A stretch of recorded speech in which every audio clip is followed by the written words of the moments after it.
नमस्कार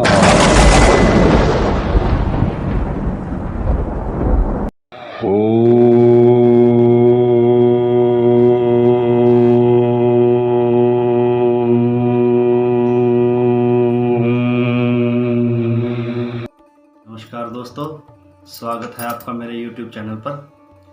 तो दोस्तों, लास्ट वीडियो में हमने ध्वनि के बारे में जाना और ध्वनि के बारे में जानने के बाद जो हमारे पास निष्कर्ष निकल कर आया कि नियमित और स्थिर आंदोलन संख्या वाली मधुर ध्वनि को ही नाद कहते हैं।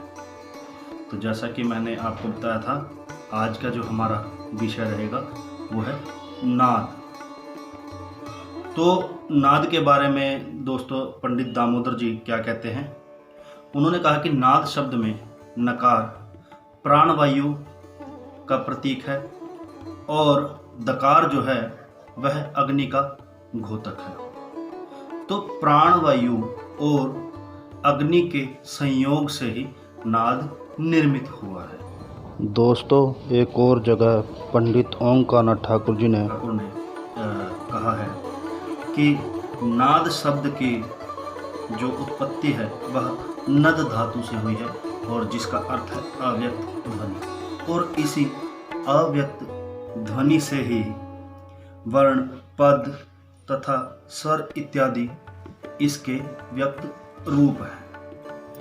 और इसी प्रकार संगीत रत्नाकर में पंडित शारंगदेव जी कहते हैं कि नद्यते इति नादः, अर्थात जो जन के मन का रंजन या नंदन करे वह नाद है। अतः मधुर, नियमित एवं सांगीतिक ध्वनि को ही नाद की संज्ञा दी जाती है। नाद के बिना न स्वर, न वाद्य और न ही नृत्य है। अतः समस्त संगीत नाद के अधीन है। तो एक बार फिर से हमारे पास निष्कर्ष रूप में यही आता है कि नियमित और स्थिर आंदोलन संख्या वाली ध्वनि ही नाद है और जो संगीत उपयोगी है। आगे की जानकारी हम स्लाइडों के द्वारा देखते हैं। नाद के दो प्रकार हैं, आहत नाद और अनाहत नाद। आहत नाद वह नाद जिसके उत्पन्न होने का कोई न कोई कारण अवश्य होता है, आहत नाद कहलाता है। ये कारण हैं आघात या प्रहार, मर्दन या रगड़ अथवा दो वस्तुओं का टकराव या फिर वायु के द्वारा। आघात या प्रहार का उदाहरण आपको मैंने यहाँ दिया है। यह रगड़ के द्वारा जब हम सारंगी को बजाते हैं और टकराव मंजीरे को जब हम बजाते हैं, और ये वायु के द्वारा जब हम बांसुरी को बजाते हैं। अनाहत नाद वह नाद जिसके उत्पन्न होने का कोई भी कारण नहीं होता, जो वातावरण में स्वयं विद्यमान है। यह बहुत सूक्ष्म नाद है जिसको खुले कानों से सुना नहीं जा सकता। इसकी उपासना ऋषि मुनि करते थे, इसलिए इसे मुक्तिदायक नाद भी कहा गया है। अव्यक्त होने के कारण यह नाद संगीत उपयोगी नहीं है। यहाँ पर आपको अनाहत नाद की उपासना करते हुए एक मुनि दिखाए गए हैं। अब देखते हैं नाद की विशेषताएं। नाद की तीव्रता या छोटा बड़ापन, नाद की तारता या ऊंचा नीचापन, नाद की जाति अथवा गुण। सबसे पहले हम नाद के छोटे बड़ेपन के बारे में जानेंगे, जिसे हम नाद की तीव्रता भी कहते हैं।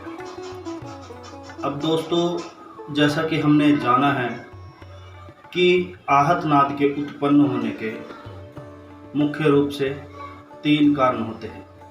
या तो वो प्रहार के द्वारा उत्पन्न होता है, या फिर दो वस्तुओं की आपसी रगड़ से या टकराव से, और जो तीसरा है वो है वायु की सहायता से।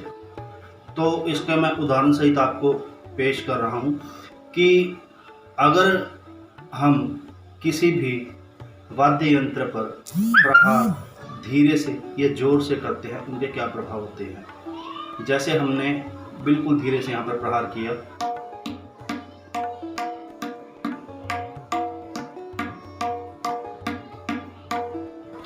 तो ये मैंने धीरे से भी बजाया, तो इसकी जो ध्वनि है वो कम दूरी तक के लोगों को ही सुनाई देगी। और यदि मैं इसको जोर से बजाता हूँ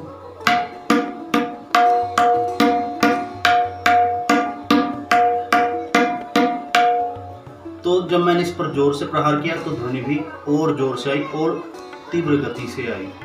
तो यह दूर तक अपना जो है प्रभाव छोड़ेगी या दूर तक के लोगों को सुनाई देगी।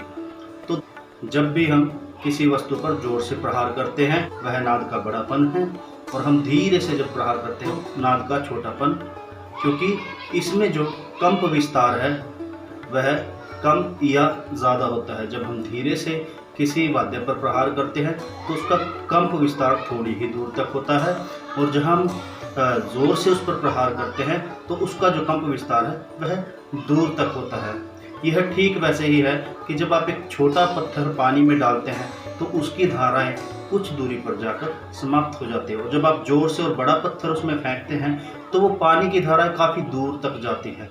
तो बिल्कुल उसी थ्योरी की तरह वह आपको पानी में पत्थर दिखा देता है कि जो विस्तार है वो कितना हुआ है। दोस्तों, अब हम बात करते हैं नाद के ऊंचे या नीचेपन की।